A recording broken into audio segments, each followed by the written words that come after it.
Terima kasih. Assalamualaikum warahmatullahi wabarakatuh. Waalaikumsalam. Selamat siang, salam sejahtera buat kita semua. Yang kami hormati rekan-rekan media, rekan-rekan media Polres. Hari ini kita akan melaksanakan rilis terkait pengungkapan tindak pidana penyalahgunaan narkotika dan psikotropika yang diungkap oleh Satres Narkoba pada beberapa waktu yang lalu. Untuk yang pertama ini laporan polisi LPA nomor 8 bulan 5 2024. Ini kami melaksanakan dari Satres Narkoba melaksanakan kegiatan razia yang berada di Kafe Puncak, Dusun Rantai Kotoan, Desa Usango. Di sana kami mendapati terduga dengan inisial RA.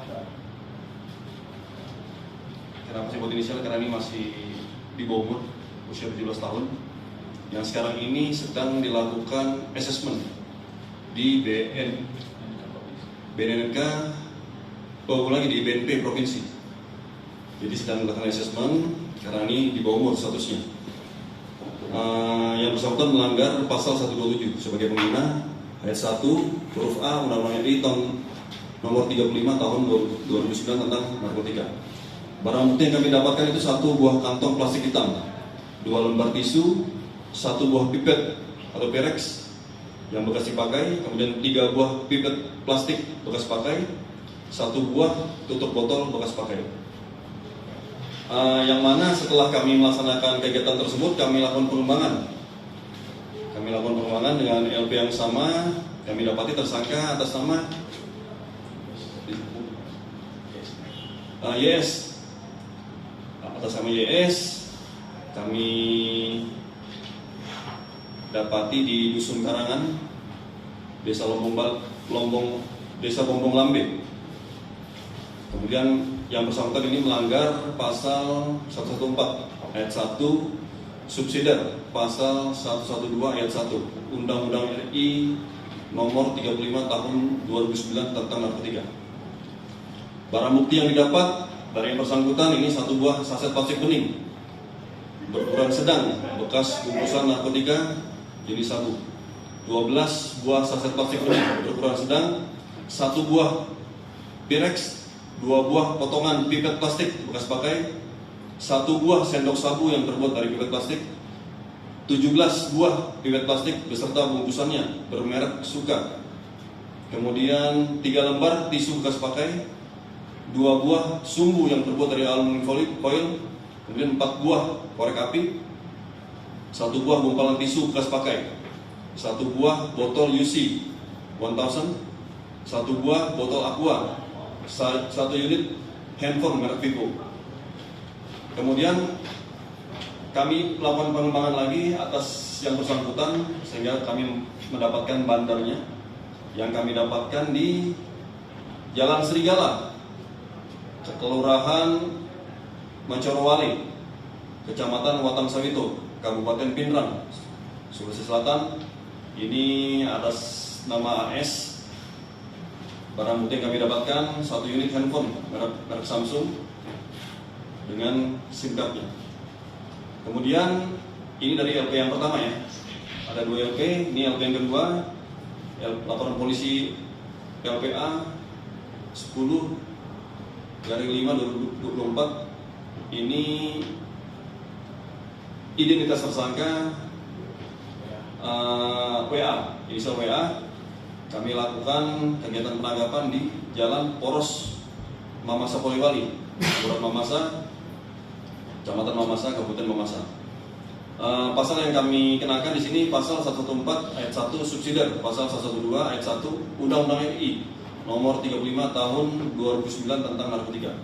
Barang bukti yang kami dapatkan ini 10 buah pipet plastik berwarna kuning yang berisi narkotika jenis sabu, 1 buah bungkusan plastik bening, 1 buah bungkusan rokok merek Sampurna, kemudian 1 unit handphone merek Oppo beserta SIM card. Demikian kegiatan ungkap kasus dari Satres Narkoba Polres Mamasa. Kalau ada pertanyaan silakan. Terima kasih. Pak, dari Wahyu Pak. Silakan. Kalau total tersangka Pak ada berapa Pak? Dari Pak Kasih Narkobanya. Terima kasih Pak Wahyu. Jadi untuk LP8 ini total tersangkanya ada 3 yang disebutkan Bapak Kapolres tadi, yaitu RA sama YS beserta AS. Untuk LP10 itu tersangkanya cuma 1 orang, yaitu WA. Namun untuk tersangka LP10 ini masih dilakukan pengembangan, ditunggu informasi selanjutnya. Nanti kami informasikan bila ada perkembangannya. Terima kasih. Berarti totalnya 4 Pak. Siap 4. Ini kan penangkapannya dilakukan di daerah Kabupaten Mamasa. Apakah semua warga Kabupaten Mamasa atau ada orang warga yang dari luar tetapi berdomisili di Mamasa? Ya, terima kasih. Jadi untuk LP8 ini warga Mamasa 1 orang, yang 2 orang itu dari luar, itu dari Kabupaten Pindrang, yang bandarnya itu. Kalau ancaman hukumannya?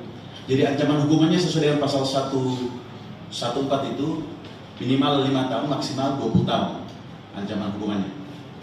Kalau terkait pengembangannya mungkin ke depan, apakah masih ada potensi-potensi tersangka lain atau seperti apa mungkin Pak?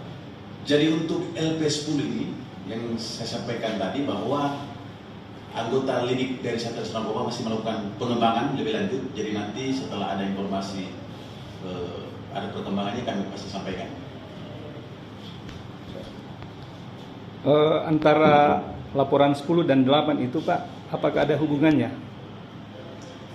Ya, terima kasih Pak Leo. Jadi untuk LP8 ini berbeda dengan LP10. Jadi LP8 tersendiri, kasus kronologisnya berbeda, lokus deliktinya juga berbeda. Jadi orangnya juga tidak ada kaitannya dengan LP8 dan 10. Titik awal penangkapan ini kan berawal dari kafe Puncak Osamo. Apakah ada laporan dari warga sekitar atau seperti apa?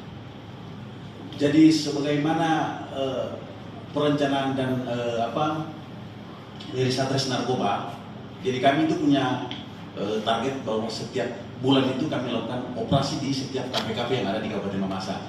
Jadi pada saat itu, pada tanggal 1 Mei itu kami melakukan operasi di kafe Puncak dan melakukan tes urin. Ada beberapa pelayan kafe beserta pengunjung yang ada di situ, sehingga kami menemukan saudari RA ini pada saat tes awal terindikasi pengguna narkotika jenis sabu-sabu, sehingga kami lakukan penyelidikan lebih mendalam, melakukan interogasi sehingga mendapati yang nama-nama tersangka yang tadi itu, sehingga lakukan pengembangan sampai ke Pindrang yang tempat asal dari barang itu.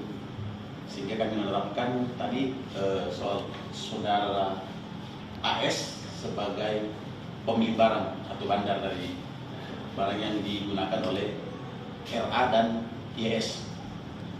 Jenis narkotika yang digunakan apakah semuanya sabu atau ada jenis lain? Jadi dari kedua LP ini jenisnya sama, Sabu. jenis sabu-sabu. Ya. Waktu ditangkap itu apakah fisik sabunya masih ditemukan Pak atau hanya bekas-bekasnya saja? Iya, jadi untuk Bapak Ibu ketahui bahwa setelah kami melakukan tes urin saudara RA dan mengirim ke laboratorium forensik ke Makassar, tim melakukan penyelidikan ini melakukan penggeledahan di kafe tersebut dan ditemukan ada beberapa pipet, pirex bekas pakai dari saudari RA. Namun dari barang bukti yang kami temukan itu tidak ada ditemukan sabu-sabu. Namun setelah kami lakukan pengembangan kepada saudara YS, kami temukan ada sisa hasil pemakai bekas pakai dari hasil pembelian YS kepada saudara NA pada saat itu. Untuk Bapak Ibu ketahui bahwa YS ini membeli paket sabu itu sebanyak Rp4.300.000 ke YS, ke NA pada saat itu. Jadi kurang lebih berat BB yang dia beli pada saat itu sebanyak 2 gram lebih, kurang lebih 2 gram pada saat itu. Nah, dari 2 gram itu sisanya yang ada di Pirex itu yang kami kirim ke lapor dan kami hitung hasilnya itu. Tapi hasil sementara sudah ada. Untuk hasil resminya dari lapor kami akan tunggu 1 minggu ke depan ini. Kalau sudah ada nanti akan disitu terurai beratnya berapa dari barang bukti tersebut. Terima kasih. Dari proses penyelidikan Pak, bagaimana barang itu sampai di Mamasa? Apakah dijemput atau diantar? Ya, terima kasih atas penjelasan yang baik sekali. Jadi kronologisnya awal bahwa YS ini memesan ke Pindrang yang sebelumnya saudara RA dan RA ini memesan kepada YS. Setelah YS memesan kepada NA di Kabupaten Pindrang, yang terlebih dahulu dia kirim transfer uangnya sebanyak 4.300.000 itu, sebanyak 2 kali transfer. Jadi totalnya 4.300.000. Setelah dia transfer, saudara NA menelpon balik kepada YS dan mengatakan bahwa barang sabu-sabu yang dipesan oleh YS ini sudah ada, sehingga YS ini menuju ke Pindrang yang tepatnya di depan warung Akram. Di situ mereka transaksi. Setelah YS selesai bertransaksi dengan NA, YS kembali ke Mamasa, menuju ke kafe Puncak, sehingga pada saat itu saudara YS memberikan kepada NR bersama RA. Setelah itu dia berikan, tapi sebelum dia berikan barang itu, YS ini terlebih dahulu menggunakan sabu-sabu itu di lantai 2 di salah satu kamar. Dia gunakan, setelah digunakan diserahkan kepada RA dan NR. Setelah dia turun ke kamar dari RA ini, tempat kosnya itu di kafe Puncak, sehingga pada saat itu RA menggunakan sabu-sabu yang diberikan oleh YS itu. Begitu. Cukup. Oke, cukup ya? Cukup. Oke, terima kasih.